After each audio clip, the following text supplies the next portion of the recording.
Please, Tiffany, if you have any messages to tell the world, I leave the floor now to you. Well, my message to the world is very simple.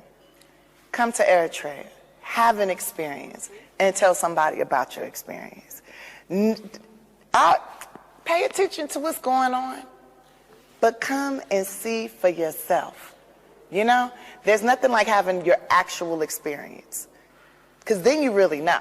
Because hearsay is one thing, but actually seeing with your own eyes, being, it's a whole nother thing.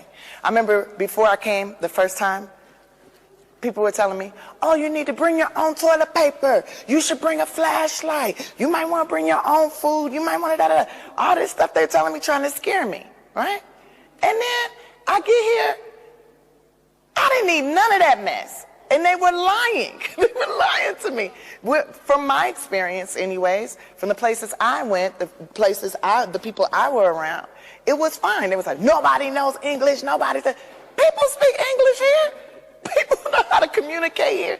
The things that I was being told, I was like, oh, these are people that either have never been here before, or they half listen to somebody else, or they're trying to make sure that I never go, that I don't go, that putting fear in me, keeping me away from my land.